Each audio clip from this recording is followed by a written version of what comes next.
Sahabat Bawaslu, selamat pagi. Selamat datang di Optimis, obrolan pemilu tiap Kamis.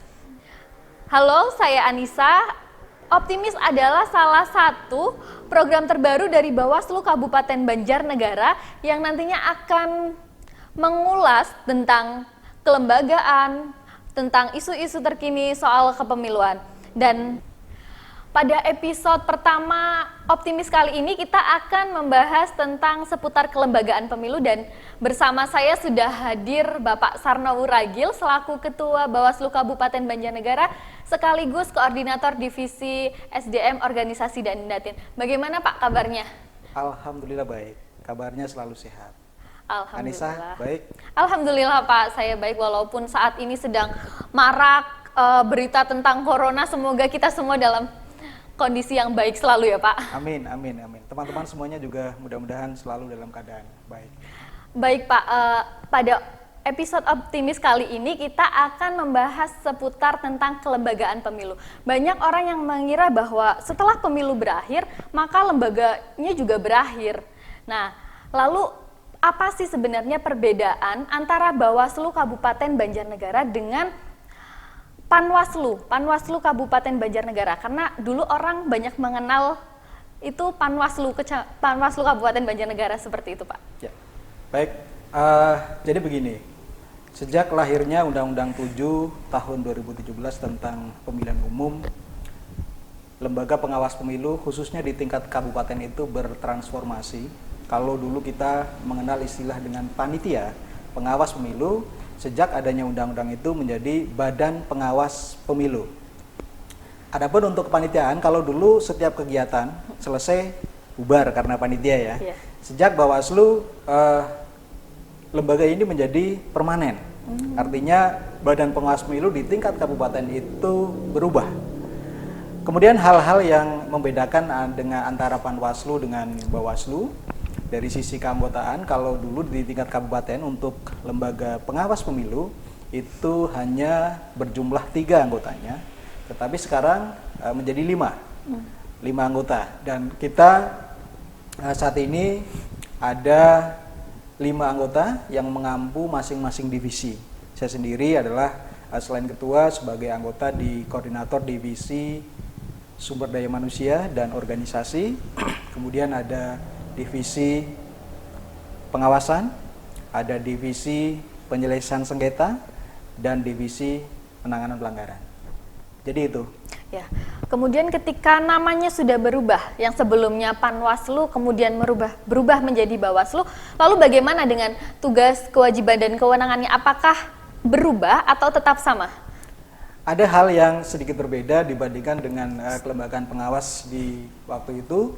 Nah, tugas-tugas di Bawaslu selain melakukan pencegahan dan penindakan di wilayah kabupaten tentunya ya, karena kita di tingkat kabupaten. Kemudian tugas berikutnya adalah mengawasi pelaksanaan seluruh tahapan penyelenggaraan pemilu di tingkat kabupaten.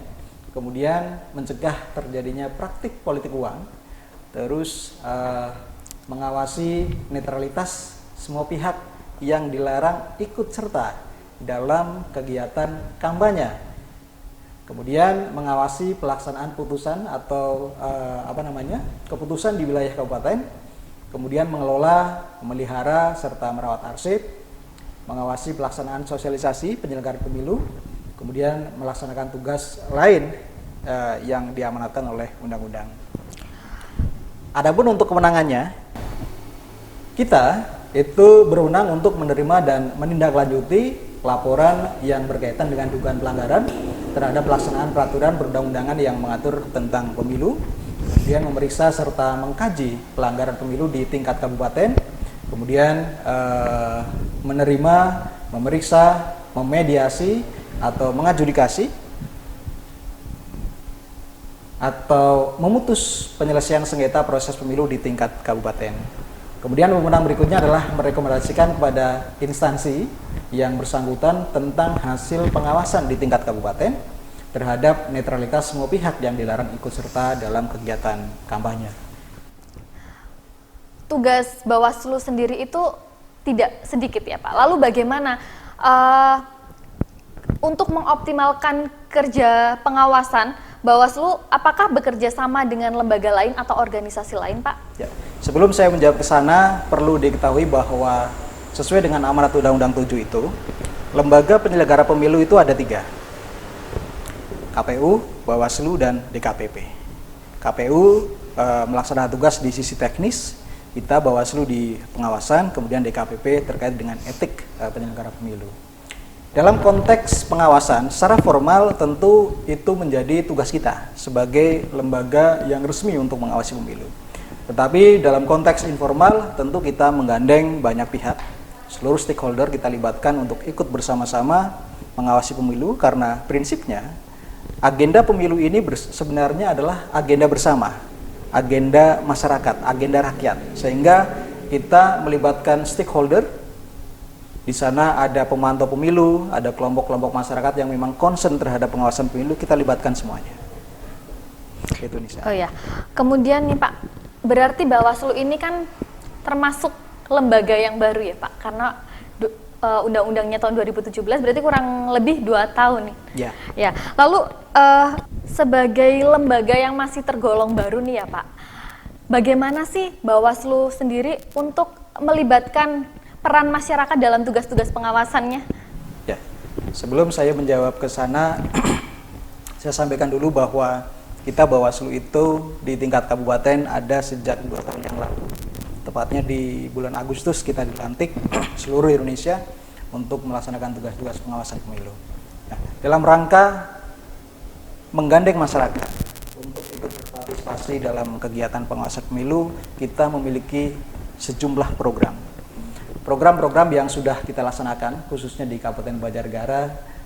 Di antaranya adalah program Desa APU atau Anti Politik Uang, kemudian ada program Desa Pengawasan. Ada 6 desa yang sudah kita rintis dijadikan sebagai Desa APU dan Desa Pengawasan. Kemudian selain program itu, kita juga melibatkan kelompok sasaran, kelompok masyarakat yang kita sampaikan sosialisasi tentang bagaimana pentingnya ikut mengawasi pemilu. Selain kelompok sasaran, kita juga ada program Gelar Budaya, di mana dalam kegiatan itu kita menampilkan kegiatan budaya disisipi dengan sosialisasi yang harapannya masyarakat antusias, kemudian tertarik untuk menjadi atau melibatkan diri dalam pengawasan pemilu. Selain program-program itu, kita juga melakukan program, salah satunya adalah ini, program daring atau dalam jaringan atau online dengan menyasar masyarakat tertentu, milenial khususnya, agar tertarik juga ikut mengawasi dalam kegiatan kepemiluan berikutnya. Kurang lebih seperti itu. Iya, baik. Kemudian ini Pak, ini sebenarnya pertanyaan yang banyak ditanyakan oleh masyarakat sekitar, karena banyak sekali pertanyaan-pertanyaan yang masuk ke saya. Ini seperti ini pertanyaannya, Mbak, Bawaslu itu kalau nggak ada pemilu tuh ngapain? Karena agenda pemilu itu kan 5 tahun sekali. Kemudian kalau tidak ada pemilu itu sebenarnya Bawaslu tuh ngapain sih Pak? Ya, itu banyak ditanyakan oleh masyarakat, tidak hanya Mbak Anissa, tetapi juga masyarakat banyak yang sampai ke kita bahwa apa sih yang dilakukan oleh Bawaslu sejak pemilu berakhir kemarin gitu ya. Jadi kita punya kewajiban untuk terus melakukan pendidikan politik kepada masyarakat agar masyarakat menjadi lebih paham bagaimana sih pelaksanaan pemilu yang baik, bagaimana sih cara mengawasi pemilu yang optimal, yang maksimal. Nah, ini yang terus kita lakukan. Kita gandeng seluruh stakeholder, seluruh lapisan masyarakat untuk kita sampaikan tentang peran mereka dalam kegiatan kepemiluan. Itu yang kita lakukan. Baik Pak, kemudian terkait dengan partisipasi masyarakat sendiri Pak, bagaimana sih di Banjarnegara itu tingkat partisipasi masyarakatnya bagaimana? Sedikit atau sudah banyak? Kemudian kalau masih sedikit, bagaimana sih upaya dari Bawaslu sendiri untuk meningkatkan peran dari masyarakat itu sendiri? Ya. Kalau bicara konteks partisipasi, kalau itu hubungannya dengan tingkat tingkat memilih, tingkat partisipasi pemilih itu relatif bagus. Tetapi kalau dalam konteks pengawasan memang kita akui masih kurang. Ini terbukti dari banyaknya pelanggaran yang kita tangani, kita flashback kemarin di pemilu, itu hanya kalau tidak salah satu yang memang bersumber dari laporan masyarakat. Terkait dengan kendala nih Pak, apa sih yang kendala yang dialami oleh Bawaslu Kabupaten Banjarnegara sendiri, khususnya pada pemilu kemarin? Kemarin kan baru saja berakhir nih pemilunya. Nah, ada nggak sih Pak kendalanya gitu? Kendala yang kita hadapi hubungannya dengan penanganan pelanggaran. Masyarakat yang melaporkan ke kita tentang adanya indikasi pelanggaran di sekitar mereka, tetapi mereka tidak maksimal dalam hal pelaporan. Contohnya adalah ketika kita membutuhkan mereka untuk kepentingan klarifikasi, mereka tidak datang atau tidak bisa hadir. Ini menjadi kendala, sehingga kita harus mencari bukti-bukti lain untuk meneruskan penanganan pelanggaran itu. Itu salah satu kendalanya. Kemudian ini untuk pertanyaan terakhir ya Pak. Ya. Apa sih yang menjadi pesan dan harapan dari Pak Ragil sendiri selaku Ketua Bawaslu Kabupaten Banjarnegara kepada masyarakat Kabupaten Banjarnegara dan agenda kepemiluan yang akan datang Pak? Baik, terima kasih Mbak Anissa. Jadi kita punya angan-angan, punya harapan bahwa pelaksanaan pemilu itu ke depan itu akan menjadi lebih baik. Dari sisi penyelenggaraan semuanya berjalan normal tanpa ada kendala, tanpa ada halangan yang berarti. Kemudian dari sisi tingkat partisipasi masyarakat juga kami punya harapan ke depan selain partisipasi untuk pemilihan, untuk memilih, masyarakat juga kami harapkan memiliki tingkat partisipasi yang lebih dalam konteks pengawasan. Mereka ikut aktif, ikut berpartisipasi ketika terjadi pelanggaran atau indikasi pelanggaran yang muncul di sekitar mereka, mereka aktif untuk melaporkan kepada kita sehingga kita dapat menangani dengan maksimal, dengan baik pelanggaran-pelanggaran yang muncul di lapangan. Itu harapan kami. Ya, semoga saja agenda pemilu yang akan datang bisa berjalan dengan baik dan tentunya dengan partisipasi masyarakat yang lebih banyak ya Pak. Amin. Oke. Baik Pak Ragil, terima kasih untuk waktunya. Sama-sama. Saya Anissa bersama dengan segenap tim kreatif Bawaslu Kabupaten Banjarnegara undur diri. Mohon maaf apabila ada kata-kata yang kurang berkenan.